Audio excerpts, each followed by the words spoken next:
Muy buenas noches, bienvenidos a Noticias 22, qué gusto saludarlos este martes. Hola, Laura Regis, en la traducción de lenguas de señas mexicana, un programa muy variado. Vamos a hablar de arte prehispánico, vamos a estar haciendo también en nuestra sección de enfoques un descubrimiento de la suerte con nuestra invitada especial esta noche.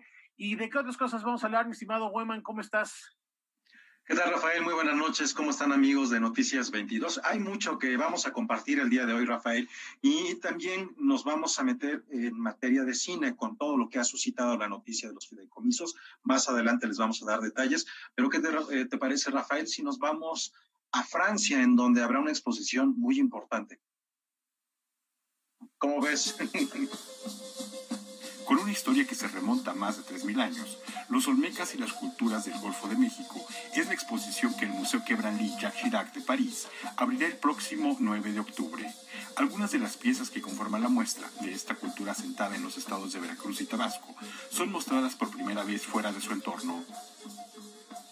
Está conformada por 300 piezas procedentes de los acervos de 10 estados del país y de 19 acervos distintos, de 20, acervos distintos, 19 del Instituto Nacional de Antropología e Historia y uno más del Museo de Antropología de Jalapa, que pertenece a la Universidad Veracruzana.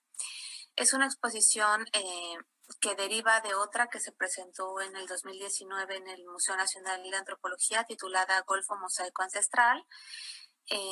Se hizo una adaptación para la sede en París, enfatizando y ahondando más sobre la cultura olmeca. Los Olmecas y las culturas del Golfo de México se deriva de una exposición presentada en México el año pasado y pretende dar una introducción para el público francés en un museo que anteriormente ha recibido 2 exposiciones de culturas mesoamericanas, como la teotihuacana y la maya, y las cuales rompieron récord de asistencia. Son 6 temas. El primero es presentar propiamente en tiempo y espacio quiénes fueron los olmecas, hablar de 2 de sus ciudades más importantes, San Lorenzo y La Venta, y pues a partir de ahí una serie de aspectos que tienen que ver con su lenguaje, su forma de comunicarse, sus formas de representación, sus formas de ofrendas y las interacciones que tuvieron con otras culturas, cómo trascendieron muchos de sus rasgos en culturas posteriores a ellos, en culturas de Mesoamérica. La exposición busca dar un recorrido cronológico y cultural de los olmecas, sus usos, costumbres y rituales, y también de su vínculo con el entorno en el territorio que ocuparon y que se denominó País del Hule.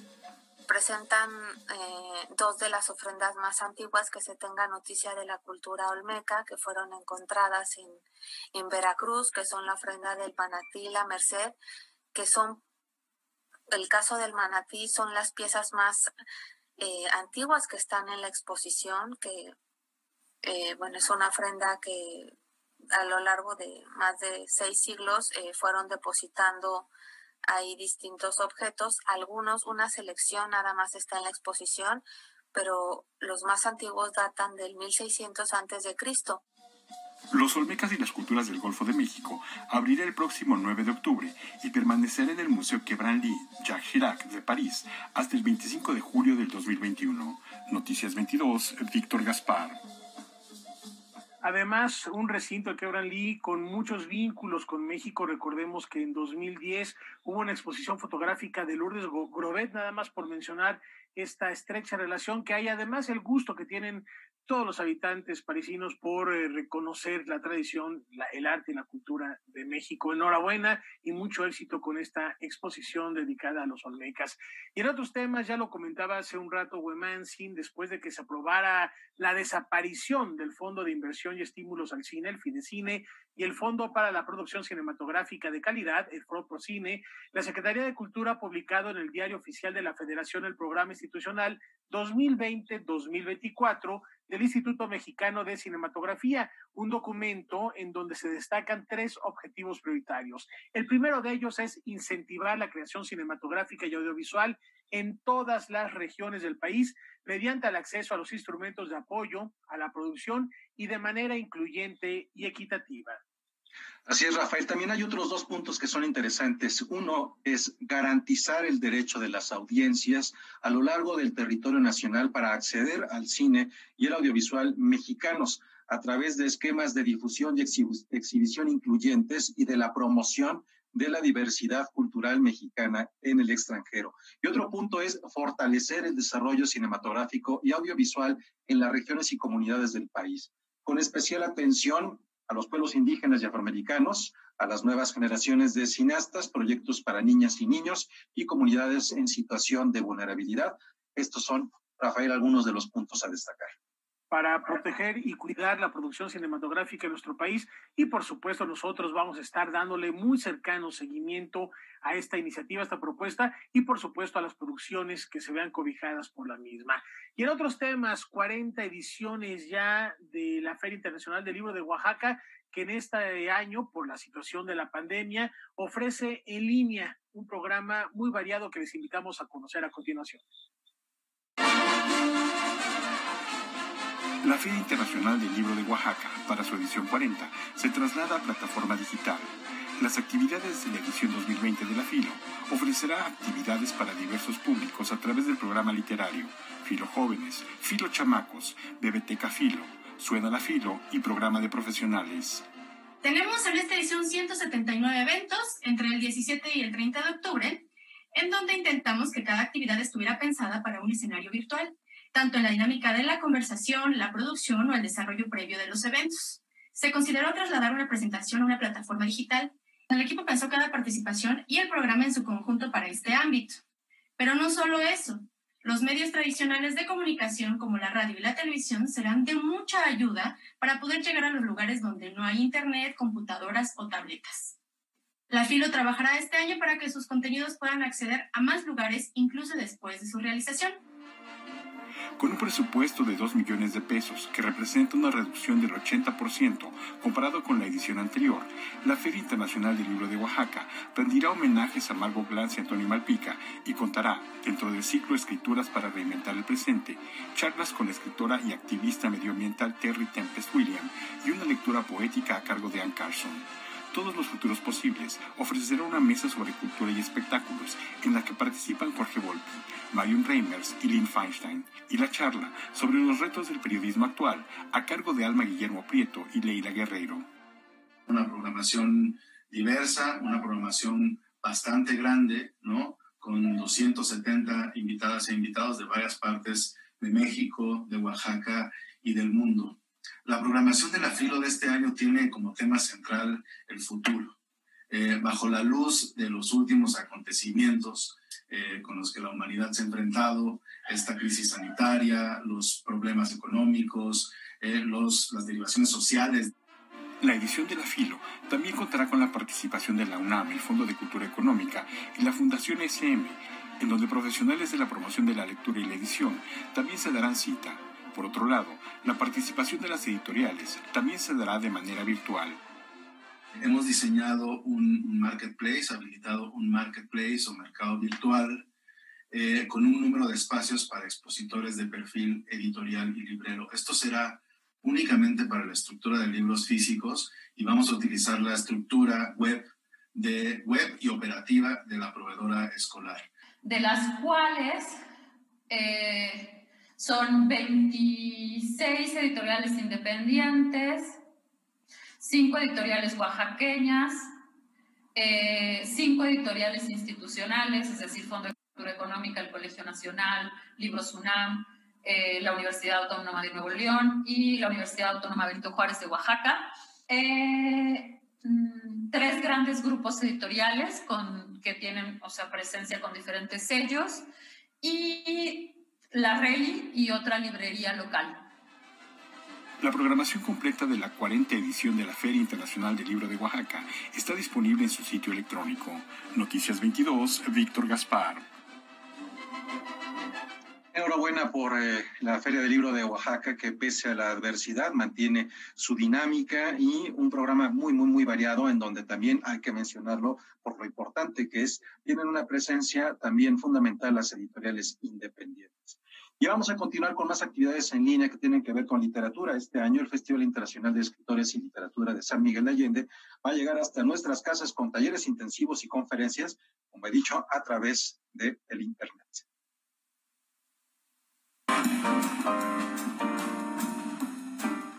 El Festival de Escritores y Literatura en San Miguel de Allende presenta una temporada literaria en línea, programa completamente digital, compuesto por charlas magistrales, entrevistas, talleres, consultas literarias y eventos especiales, que se extenderá por 6 meses desde octubre hasta marzo de 2021. En esta ocasión, pues nuestra temporada literaria, en lugar de ser los 6 días en físico, en San Miguel de Allende, en este maravilloso pueblo mágico, pues nos vamos a extender a 6 meses. Tendremos conferencistas magistrales, talleres de creación literaria, paneles, eventos especiales, clubes de lecturas y otros muchos eventos que además todavía se están por anunciar para estar generando expectativa y emoción con nuestros seguidores.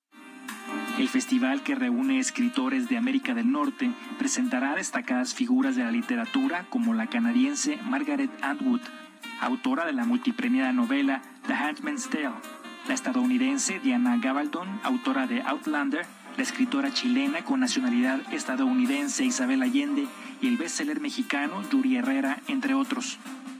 Las conversaciones van a ser a partir de entrevista, porque es más sencillo de esta manera, online, todo a través de las plataformas pues, que ya existen en este momento, como Zoom, poder platicar con los magistrales, y también va a haber un espacio de preguntas y respuestas y de interacción con el público en estos famosos networking que ahora tenemos y que, bueno, pues hay que aprovechar estas modernidades. Durante una semana de cada mes se llevarán a cabo 2 conferencias magistrales, además de 6 talleres de creación literaria en inglés y en español. La idea es acercarnos todos con el mundo de la literatura. Tendremos, además de maestros, muy reconocidos escritores que van a dar talleres intensivos, pero en esta ocasión decidimos dividirlos en 2 sesiones, con lo cual esperamos que haya más contacto con el maestro, se pueda trabajar en algún ejercicio literario que esté proponiendo el profesor y puedan entregar resultados más inmediatos y poder aprovecharse. Yo le tengo mucha fe, tengo mucha emoción, muchas expectativas en que vamos a sentar un precedente, en que el escritor Nobel pueda platicar más en corto con un poeta o con un narrador, con un cuentista, y que le pueda dar esos trucos mágicos. Para más información visite las redes sociales y el portal del Festival de Escritores y Literatura en San Miguel de Allende. Noticias 22, Omar Vera. Bueno, es una interesante manera de potenciar la situación que vivimos, y así el festival no será solo un fin de semana, sino este encuentro de escritores durará varios meses y podremos estar alimentando el imaginario y estas charlas que seguramente satisfacerán el gusto de propios y extraños. Ahí está la invitación a estar muy al pendiente de lo que se vaya publicando en este encuentro de escritores allá en San Miguel de Allende. Y desde ayer lo venimos consignando. Ayer fue el Premio Nobel de Medicina, hoy se dio a conocer el Premio Nobel de Física 2020. Roger Penrose, Andrea Ghez y Reinhard Genzel obtuvieron este galardón por su contribución a los estudios de los agujeros negros.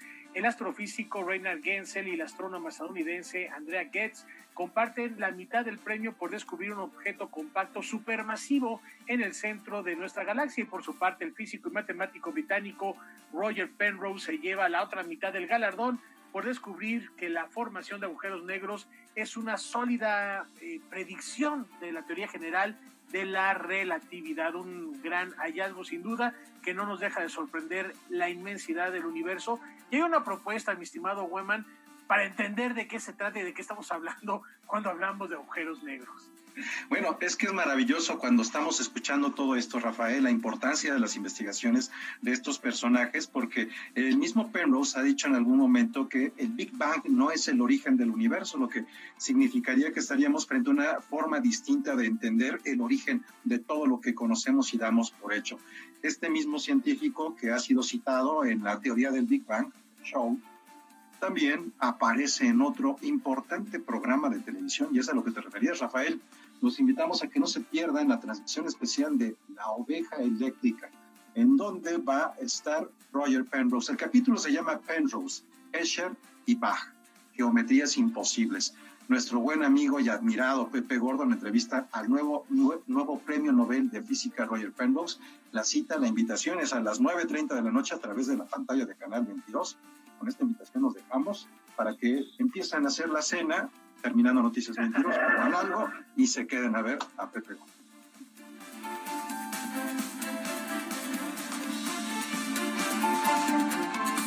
México es un país extraordinario. Tenemos un potencial enorme para hacer un México grande. Unidos, podemos hacerlo todos. Que nadie diga que no es posible. México, hoy más que nunca, tiene que actuar pensando en el mañana. Queremos construir un solo México, donde cada mexicano escriba su propia historia de éxito. A México, nada lo detiene. México eres tú. PRI, el Partido de México. Festival Internacional Cervantino, 48ª edición. Por Canal 22, el canal de los mejores festivales. Fumaba mucha piedra. Pues no siento nada. Nada más se me olvidan las cosas. Porque no me gusta intensamente. No me gusta. A veces me quiero morir. Me quiero morir. Creo en Dios, sí. Mucho. Le pido por todos los de la calle, por la gente, ¿no? Por mi familia, ¿no? Por mis hijos, que los cuiden mucho. El mundo de las drogas no es un lugar feliz. Busca la línea de la vida, 800-911-2000.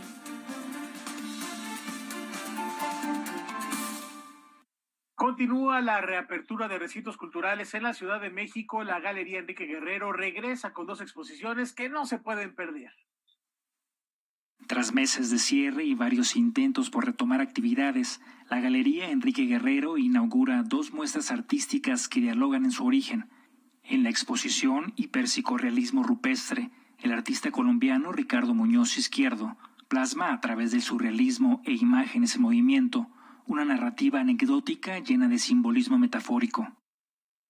Él decidió irse a vivir a la selva y con sus propias manos construyó su casa, su taller, y tiene su huerta y vive, o sea, tal cual en la selva. De ahí viene un poco el título de esta exposición, con estos personajes fantásticos que tienen mucho que ver con la naturaleza y con los vegetales y con las plantas y todo eso, ¿no? En la exposición Tepalcates de la artista mexicana Aurora Noreña, la investigadora visual replica a través de una técnica a la que llama la silla Acapulco, una colección de vasijas prehispánicas que permanecen resguardadas en Europa, resultado del tráfico ilegal. La muestra busca regresar las piezas a nuestro imaginario y repatriarlas de manera simbólica. Esta colección está en España, está ahorita custodiada justamente por los problemas legales que tiene, y se hizo un gran libro. Entonces ella, basada en las fotografías del libro, está reproduciendo a su estilo vasijas y otras piezas prehispánicas que salieron de su país de origen ilegalmente. Entonces son 2 cosas así como totalmente opuestas, pero al mismo tiempo como muy del pueblo y muy autóctona, ¿no? Muy nuestro, muy latinoamericano, muy mexicano. Uno habla de las raíces naturales y el otro habla de las raíces de nuestros antepasados.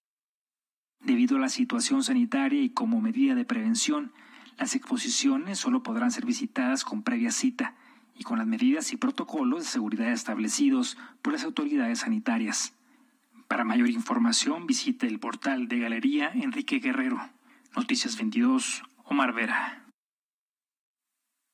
Y continuamos aquí en Noticias 22. Hoy por la mañana la Secretaría de Cultura organizó un diálogo entre distintas autoridades del sector cultural para reflexionar sobre la nueva normalidad de los museos y las posibilidades que ofrecen los contenidos en línea. La apertura de museos y sus actividades fueron los temas principales del diálogo México-España, que organizó de manera digital la Secretaría de Cultura a través de México Creativo.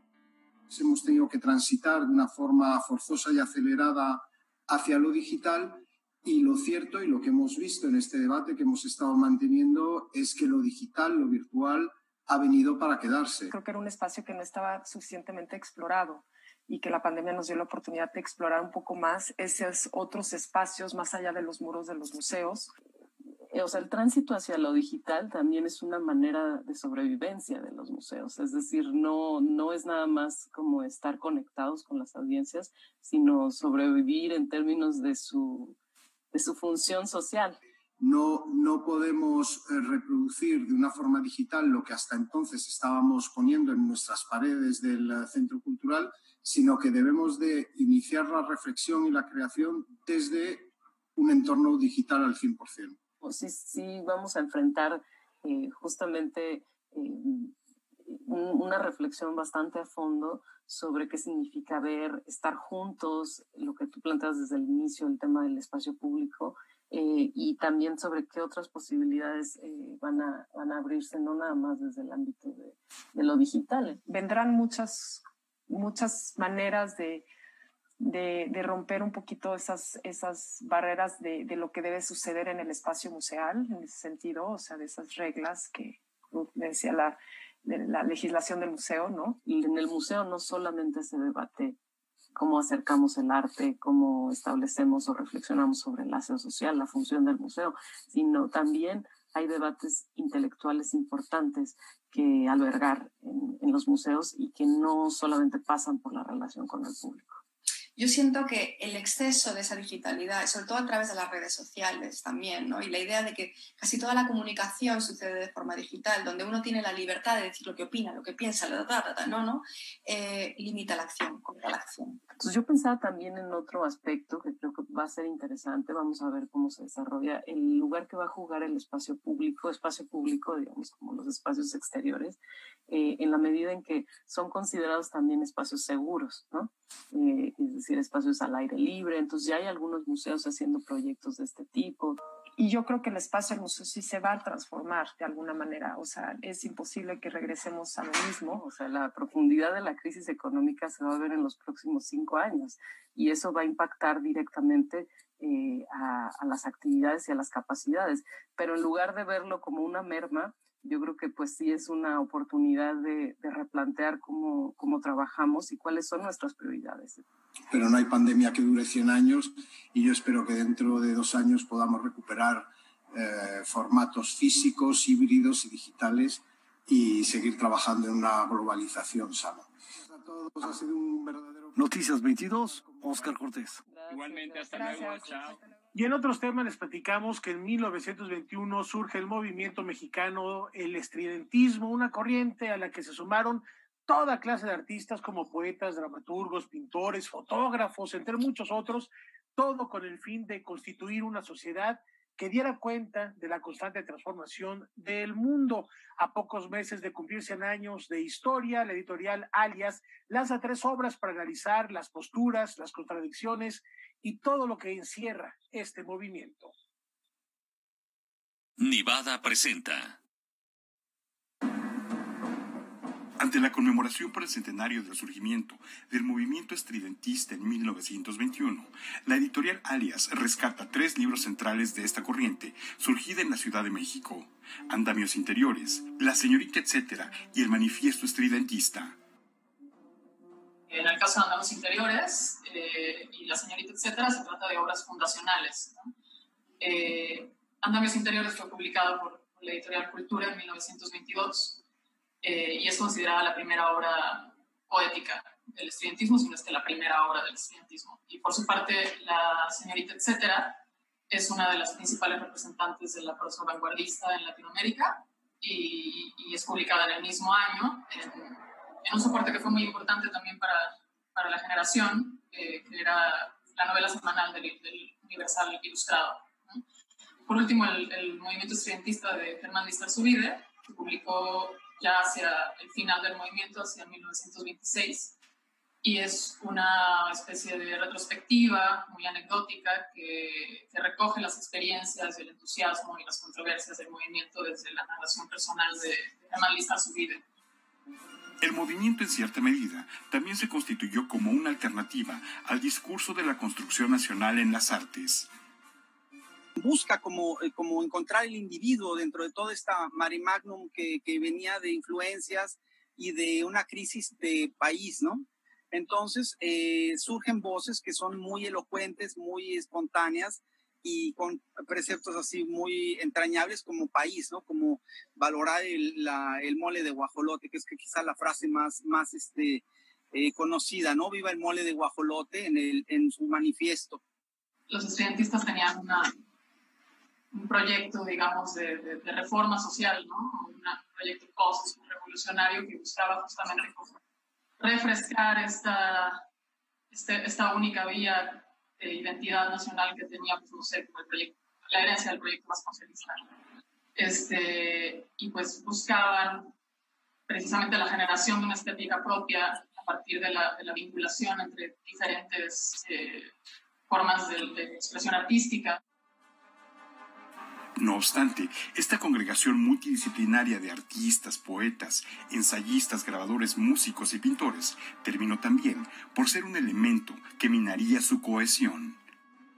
En realidad la diversidad es mucha y los caminos de cada uno van siendo distintos. Por ejemplo, Maples Arce sí se llegó más tarde a casi a arrepentirse o a negar un poco todo este mundo estridente, y se volvió un diplomático, mientras que Lizar Zubide se volvió mucho más radical, estuvo con Augusto César Sandino. Entonces, dentro de un mismo grupo hay una gran biodiversidad. También Ortega señala que más allá de la nostalgia por estas publicaciones, estos libros buscan traer al presente las contradicciones y posturas del movimiento para analizarlo a la luz de su primer siglo. Noticias 22, Víctor Gaspar.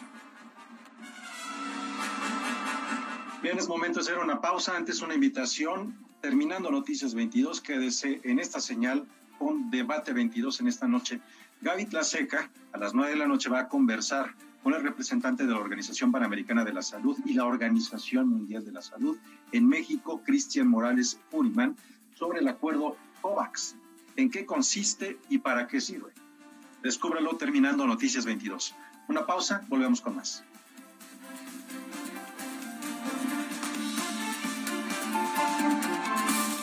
Yo lo tenía todo. Familia, trabajo, amigos. Hacía doble turno en la chamba y me sentía cansado. Pero un día me ofrecieron droga. Me dijeron que no pasaba nada, que la podía controlar. Y no fue así. Fue mi perdición. Me volví su esclavo. Perdí la batalla y lo perdí todo. Hasta el perro se fue. No pierdas tu libertad ni tu salud. El mundo de las drogas no es un lugar feliz. Busca la línea de la vida. 800-911-2000. Señoras y señores, no se pierdan esta semana Algarabía TV, Canal 22. Vamos a hablar de un gran escritor, sibarita, humorista, aunque no le gustaba que le dijeran así, con Victoria García Llori. ¿Con quién más? Y con Pilar Montes de Oca, Sicilia, que se sabe todo de Jorge. Lo amo. No se lo pierdan aquí en el 22. Algarabía TV, miércoles 17:30 horas.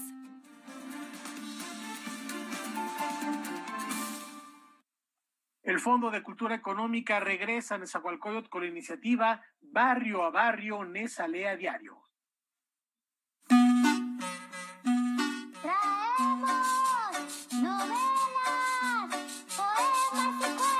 En febrero de este año se implementó el programa El Librobús llega a tu colonia en el municipio de Nezahualcóyotl con el objetivo de recorrer las redes vecinales para promover la lectura. A consecuencia de la emergencia sanitaria, el proyecto que funcionó durante 3 semanas se suspendió. Para continuar con este impulso y responder a las condiciones derivadas de la pandemia, la Presidencia Municipal, en colaboración con el Fondo de Cultura Económica, presentó la iniciativa Barrio a Barrio Neza Lea Diario. Cada una de las cuadras se convoca a los niños, los jóvenes y sus familias a leer. Se les convoca a que elaboren un cuento y lean ese cuento para el concurso. Se les proporciona una semilla de una pequeña biblioteca de lo que será un club de lectura en la cuadra. Entonces, en estas 10 semanas trataremos de llegar al mayor número posible de las cuadras. Por lo menos vamos a llegar a los 100 cuadrantes en que se divide el territorio municipal. El que las hagan por cuadra tiene la ventaja de que no va a producir gran aglomeración. Si se reúnen 200, 300 personas, es relativamente controlable la distancia entre la gente, el reparto de libros, el que los libros sean previamente sanitizados para que cuando pasen de mano en mano. Les mandaremos el protocolo de sanitización de libros que estamos usando en otras partes del país para que sepan qué hacer cuando te devuelven un libro, ¿no? Cómo el virus se mantiene vivo en el plástico y en el papel X tiempo, cómo ganar ese tiempo y cómo limpiarlo para que vuelva a circular. El proyecto, que terminará el 10 de diciembre, contará con la participación de 2.800 miembros de la corporación, incluidos bomberos, policías de tránsito e integrantes de seguridad vecinal, quienes serán los encargados de transportar las pequeñas bibliotecas. En conferencia de prensa también se anunció el concurso de cuento infantil y juvenil que forma parte del proyecto Una ventana a la lectura.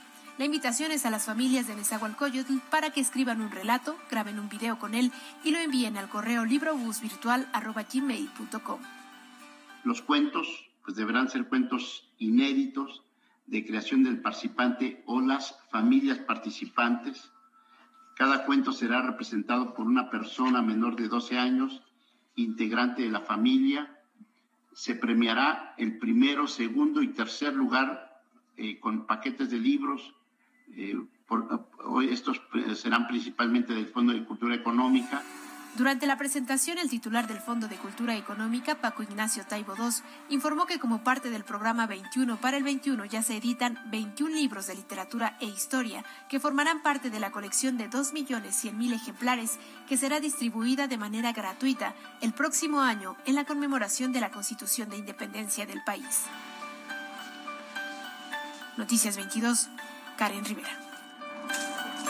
Vamos a hacer una pausa. Antes queremos comentarle algo que es muy importante. A través de sus redes sociales, el Instituto Nacional de Antropología e Historia anunció que las condiciones climáticas ocasionadas por el huracán Delta no permitieron abrir las zonas arqueológicas de Chichén Itzá y Ekbalam en el estado de Yucatán. Además, también informaron que hoy se cierran las zonas de Mayapán y Uxmal en este mismo estado, así como Tulum, Cobá, Muyil y San Gervasio en Quintana Roo. Todas estas zonas arqueológicas se visitarán hasta nuevo aviso. Esto tiene que ver, como sabemos, por la entrada del huracán, que está con mucha fuerza, que limita no solamente la entrada de estas zonas arqueológicas, sino también el tránsito por ciertas carreteras y, por supuesto, el uso de aviones para llegar a estas localidades. Les recordamos, les solicitamos que traten de guardar la calma y estar lo más seguros posibles en lo que pasa este huracán, que ya se encuentra con una categoría muy, muy, muy poderosa. Vamos a hacer una pausa y tendremos más información.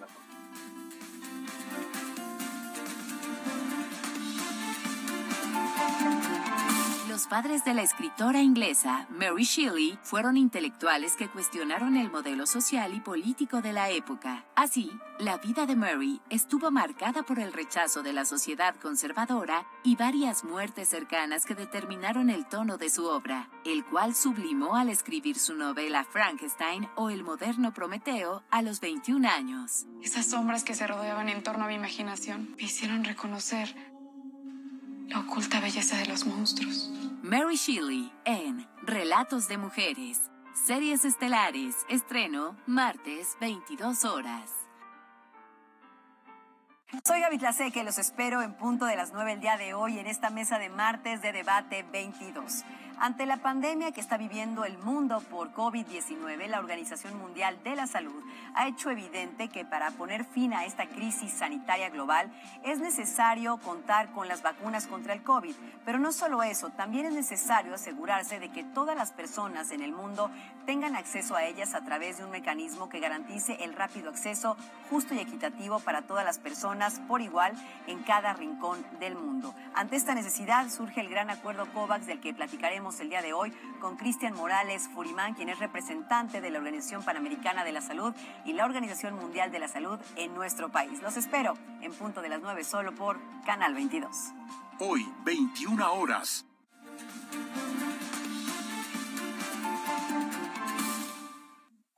Es martes de Enfoques. Nuestra invitada de esta noche nos presentó La Loca de la Casa y también nos invitó a asomarnos al nido de los sueños. Vamos a descubrir de quién se trata con Laura Barrera. Adelante.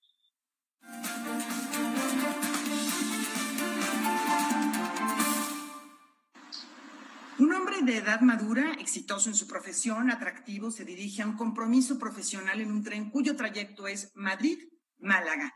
En su recorrido el tren pasa por un poblado no solo empobrecido, sino realmente feo, emblemático del fracaso urbano. Y de pronto el hombre deja de lado su compromiso, decide regresar a ese pueblo inmundo, así sin más, y quedarse a vivir ahí. ¿Por qué alguien haría algo así? ¿Por qué tomaría una decisión tan brutal? Es momento de ir directamente por La Buena Suerte, la más reciente novela de Rosa Montero, quien está hoy en Canal 22, en Noticias 22. Qué alegría tenerte por acá, Rosa. Gracias por aceptar platicar con nosotros estos minutos. Estoy encantadísima de volvernos a ver, aunque sea virtualmente a esta distancia, y de hablar contigo. Rosa, me parece que esta novela tiene su origen no en una historia muy concreta, como en el caso de otros de tus relatos, sino en una imagen justo en un viaje que hiciste. Pero todas surgen de lo que yo llamo el huevecillo, que suele ser una imagen completamente enigmática que aparece en tu cabeza y tienes que escribir la novela para explicártela. Así que en eso no se diferencia de las demás novelas. Y esta, en efecto, me pasó eso, ¿no? Yo iba a Málaga, a un acto en un lugar de un pueblo de Málaga, de un club de lectura, y levanté la cabeza como mi protagonista en el primer capítulo, miré por la ventana, se había parado el tren en un sitio que no he vuelto a encontrar, que era en medio de estaciones, y era un sitio horroroso, como tú acabas de decir. Y había un balconcito con ese horrendo, todo picado y oxidado, con ese cartel escrito a mano de "Se vende". Y yo pensé, qué horror, no lo va a vender jamás. Encima de las vías, es el ejemplo del horror y del infierno urbano y del fracaso. Y ahí, con esta cabeza loca que tenemos los escritores, los novelistas, que todos los expertos dicen que somos gente inmadura, que no acaba de madurar, que seguimos siendo niños, se me ocurrió, ¿qué pasaría si alguien, un personaje, no sabía si era hombre o mujer, se baja en la siguiente estación en vez de llegar a su destino, vuelve y se queda ahí, se pierde, desaparece, se queda ahí metido en el sitio más feo de la tierra, ¿no? Y yo tampoco sabía qué iba a pasar. Así surgen las novelas. Tienes primero que mirar, ver si es un hombre, si es una mujer y por qué. La novela encierra ese misterio que es muy fuerte, es muy denso, y de hecho está dosificado todo. Hasta el 5º capítulo o 6º, por ejemplo, no se sabe la profesión del tipo, ¿no? Y entonces es un misterio, digamos, existencial, ¿no? ¿Por qué hace alguien algo tan raro, ¿no? ¿Qué razones hay detrás?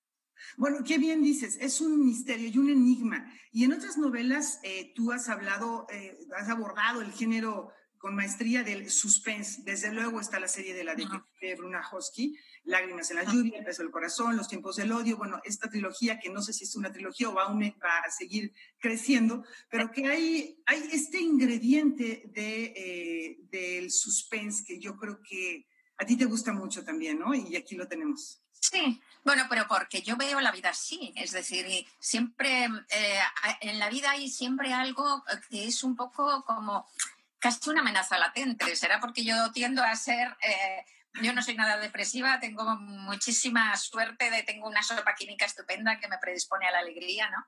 A ese placer animal de sentirte viva, pero soy tendente a la angustia, ¿no? Ataques de angustia y esas cosas. Entonces tienes siempre la sensación de que en la vida siempre hay algo que puede ser amenazador, algo que puede acabar mal. Bueno, de hecho la vida acaba mal porque nos morimos, ¿no? Entonces, esa tensión, ese suspense de todo lo que no controlamos, que bien nos lo ha enseñado la pandemia, ¿verdad? Creemos que controlamos algo, pero no controlamos absolutamente nada, ¿no?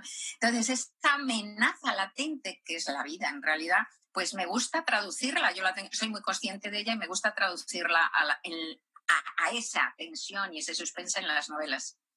Ahora, en otras novelas has hablado de la pérdida, como es el caso de La ridícula idea de no volver a verte, de una manera muy distinta, pero también hay pérdida y necesidad de reconstruirse, quizá de cero o de menos, quién sabe cuántos, ¿no?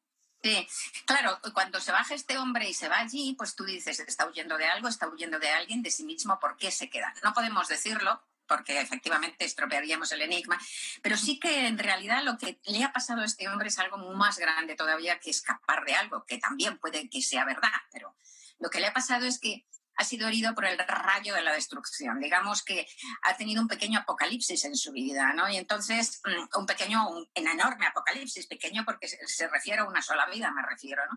Y entonces se le ha desbaratado de la existencia completamente. Cuando se baja del tren, se está bajando de su propia vida. Es metafórico, es simbólico y se queda ahí deshecho, realmente deshecho. Entonces, necesita volver a aterrizar, poner los pies sobre el suelo y reinventarse y recuperar la esperanza en un futuro, recuperarse como persona. Y lo consigue hacer a lo largo de la novela. Es quizá de todas mis novelas, creo que es la novela más luminosa que he hecho, gracias a un personaje del que seguro que hablaremos, que es Raluca, ¿no? que es un personaje lleno de fuerza, de vida y de esperanza, ¿no?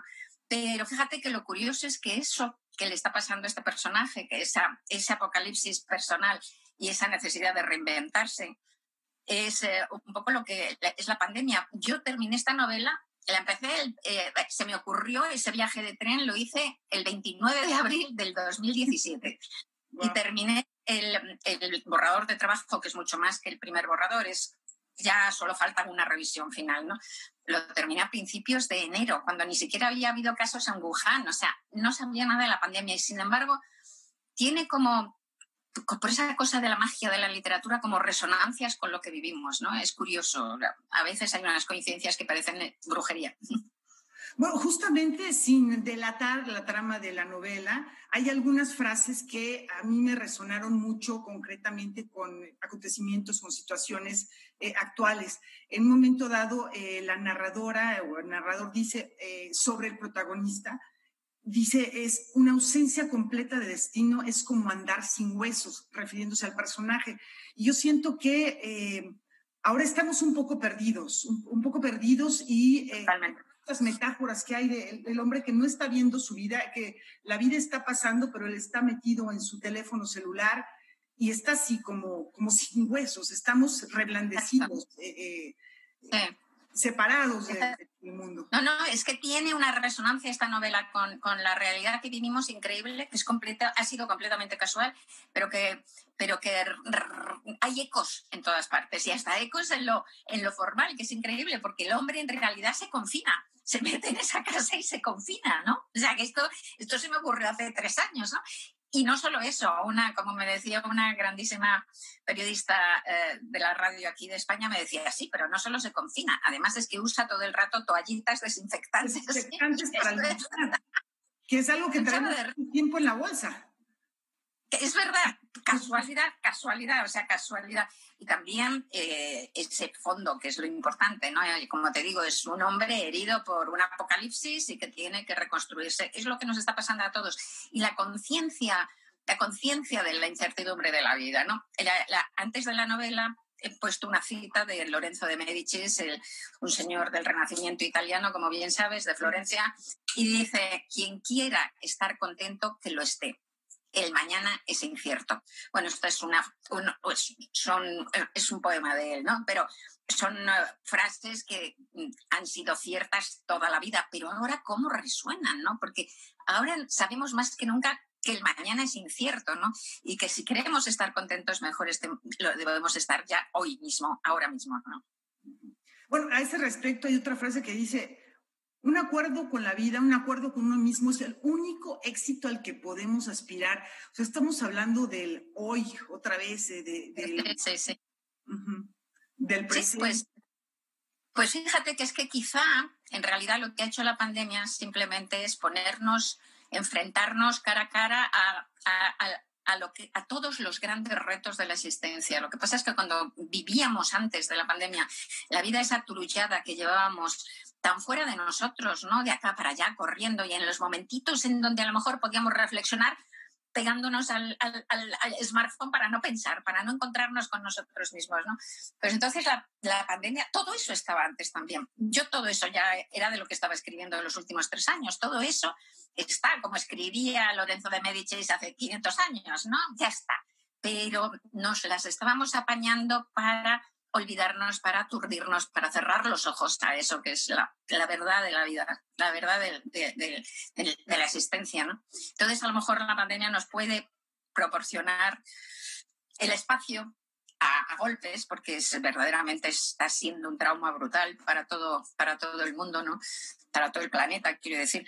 Pero a lo mejor pues nos puede forzar a golpes a intentar aprender algo, ¿no? Ojalá sepamos aprender algo de la pandemia, ¿no? Sí. Bueno, por ejemplo, se habla hoy actualmente mucho de esta palabra que ya desde luego ya existía, pero que la hemos usado continuamente con la contingencia sanitaria, que es la resiliencia.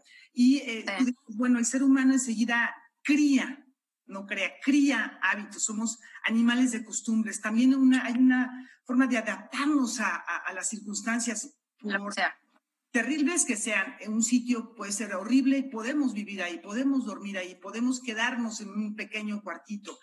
Esto también tiene muchas resonancias, creo que tiene un nivel ahí muy filosófico, yo sé que tú estudiaste psicología, conoces muy bien de psicología humana, entonces me parece un libro con una agilidad verbal, con una ligereza que tú también has dicho, eso me parece muy cierto, que la novela es un género de madurez, que tú tienes ya una maestría en esto, pero que tiene resonancias muy profundas, muy de pronto. Muchas gracias, me encanta que te lo parezca. Desde luego es un misterio existencial y de lo que trata es de eso, de la vida.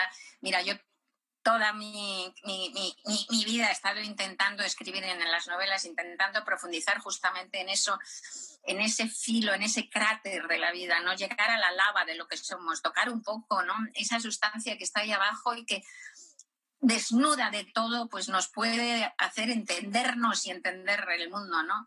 Y es muy difícil, bajar hasta allá abajo y es muy difícil desnudar toda el oropel y los disfraces pero bueno, lo he ido intentando y realmente yo creo que en esta novela es donde lo he conseguido más. Digamos que tengo la sensación de haber podido tocar más cerca que ninguna otra vez eso, lo que es la esencia misma de la vida, lo que son las dudas, lo que son los miedos, lo que es el placer, lo que es la emoción, lo que es la belleza y el horror, ¿no? Uh-huh. El bien y el mal también, que es otro de los temas de esta novela, ¿no? Entonces, sí que creo que he ido muy abajo, manteniendo al mismo tiempo esa aparente sencillez, porque para llegar allá abajo tienes que desnudarte de todo, ¿no? Decía John Steinbeck, que lo mejor es siempre lo más simple, pero que para ser simple lo malo es que había que pensar mucho.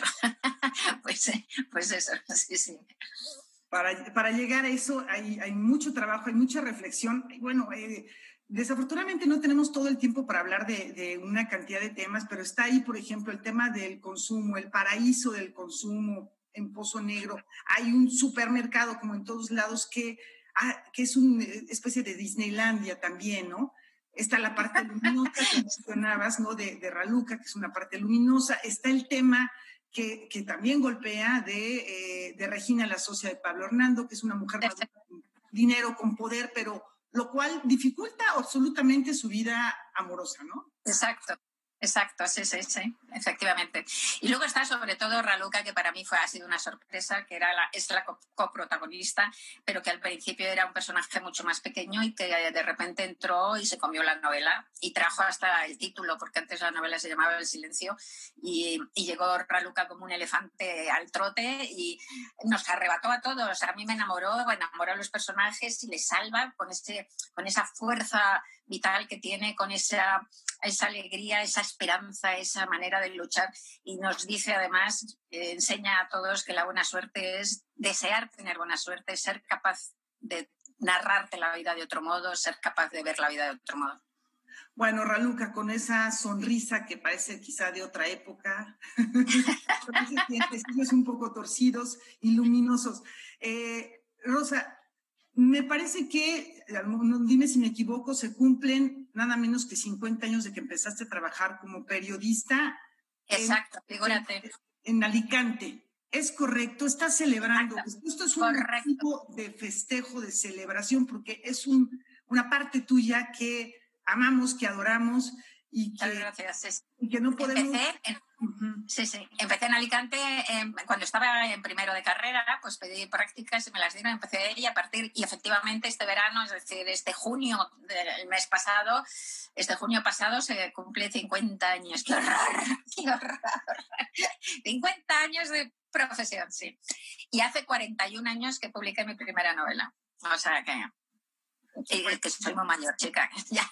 Mi aniversario es muy mayor en términos literarios, Rosa. Esa es la realidad. En términos periodísticos, nada menos en 2018 publicaste, a finales de 2018 publicaste un artículo llamado Una ballena varada en una playa, que te valió el Premio Internacional de Periodismo Ciudad de Cáceres, que pues es muy valioso, muy importante. Entonces, bueno, con este pie en el periodismo, con este pie en la literatura, la verdad es que nos tienes pendiente de todo lo que haces. No podemos dejar pasar este aniversario que es muy, muy valioso. Y bueno, siempre finalizo esta entrevista, que es una entrevista especial de la semana que hacemos en el noticiario Noticias 22 de Canal 22, con 3 preguntas inspiradas en el cuestionario Proust. Y bueno, pues son preguntas, ya sabes, de respuesta automática, inmediata. A ver, dale, las aceptas, a ver qué tal salen. Bueno, claro que sí. La pregunta la introduzco diciendo que, bueno, sé que tú tienes a Carlota, a Petra, que tienes a tus perritas que amas, tú amas a los animales, los has defendido en artículos, a los perros, en fin, en general tienes una colección de objetos de salamandras, en fin, pero muy aparte que tú los amas a todos ellos, si tuvieras que reencarnar en un animal y te dieran a elegir, ¿cuál sería ese animal? Voy a ser muy aburrida porque voy a decir un perro, porque verdaderamente siento una afinidad tremenda, pero la otra posibilidad sería en una ballena. Me encantan, las ballenas son inteligentísimas, son gigantes, dulces y maravillosas, o sea, que hablan diversos idiomas, en fin, me encantan. Estoy enamorada de las ballenas. Extraordinario. ¿Algún placer sencillo a lo largo de un día cualquiera? Pasear por la naturaleza con mis perras o escuchar música, porque la música para mí es una pasión absoluta. Sin música creo que me moriría, realmente. Me gusta tanto como la literatura. Y Rosa, finalmente, si un genio te concediera un solo deseo, ¿cuál sería ese deseo? Bueno, esa pregunta durante muchos años he dicho que sería maravilloso poder tener primero un solo deseo, es que es muy triste, pero bueno, un amor que creciera con el tiempo. No que se apagara, que es lo que suele pasar, sino un amor que creciera con el tiempo. Pero hay otro deseo buenísimo, que es el don de lenguas, hablar todas las lenguas del mundo, ¿no te parece genial? Y otro deseo buenísimo, morir dormida. Claro, sí, una buena muerte, yo creo que es algo que todos deseamos. Rosa, pues de verdad qué gusto platicar contigo, escucharte y saber que, como siempre, estás contenta, de buen humor, creando, preparando proyectos que me imagino que pronto los vamos a conocer. Muchísimas gracias, Rosa, por esta conversación. Muchas gracias a ti. Eres un encanto y siempre me gusta muchísimo cómo lo haces. De verdad, es un placer estar contigo. Gracias, guapa. Besos a todos. Chao, chao. Fascinante, y hay que buscar cuanto antes la buena suerte de Rosa Montero, su más reciente publicación, y celebrar su literatura, celebrar su trabajo, por supuesto, y estos 50 años de carrera periodística. Y nos despedimos, Weman, y lo vamos a hacer pues con una nota triste. Se fue una leyenda, y lo digo con toda la extensión de la palabra, del hard rock, de la música entre la década de 1970 y 1990, aunque todavía en 2012 publicaron su último álbum de estudio como grupo, Eddie Van Halen, que le da precisamente nombre a la agrupación Van Halen, que, insisto, fue un hito durante más de 3 décadas. Así es, Rafael, Eddie Van Halen, que además en algún momento también tocó con Michael Jackson, que si recuerdan Volver al Futuro, cuando Marty McFly toca la guitarra, bueno, quien está haciendo el solo de guitarra en ese momento, en realidad es Eddie Van Halen, y con uno de los discos tal vez más emblemáticos, en 1984, es como se le recuerda. Con eso nos despedimos, Rafael. Vaya pues, un recuerdo a su memoria y larga vida a la memoria de Eddie Van Halen. Muchas gracias, nos vemos mañana.